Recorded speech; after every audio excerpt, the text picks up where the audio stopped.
Dans la série Dangoa toujours, nous avons Honor of King qui est dispo sur Crunchy, 8 épisodes où on voit Li Bai, un poète qui atteint un triste sort, retourne dans sa ville natale pour aller accomplir son destin. Quelques combats, c'est pas mal, ça se laisse regarder.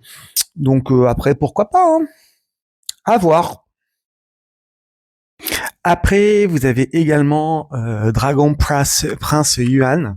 Donc Yuan est le descendant d'une famille importante et d'après une prophétie, il est censé récupérer le dragon sacré et pouvoir engendrer un nouvel âge d'or pour sa famille. En l'occurrence, une autre famille va venir piquer sa prophétie, elle lui pique celle-ci, et donc il s'agit là d'un très bon animé où on va effectivement voir un empire menacé de l'intérieur, de l'extérieur aussi. Et on va avoir un jeune prince qui n'est pas capable de s'entraîner, essayer de se battre à travers les épreuves de la cultivation. Donc très intéressant, très honnête Dongua, un très bon Dongua pour commencer, pour ceux qui s'intéressent un petit peu à tout ça. Puis on a également dans le même genre, alors. Et puis rien à voir là, God of 10,000 Realms.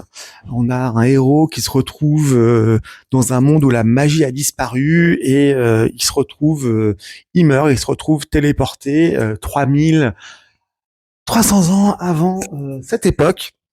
Et tout, qui va essayer de comprendre pourquoi le pouvoir de la magie a disparu de son monde, où la magie est très importante.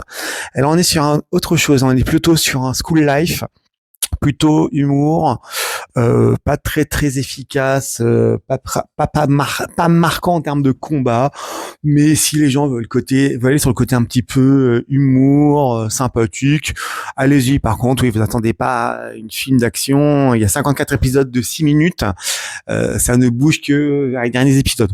Après, voilà, c'était juste un petit peu des premières découvertes d'Angoa que je vous fais transmettre. J'en ai découvert d'autres, mais voilà, c'est ce que je voulais voir pour cette première série.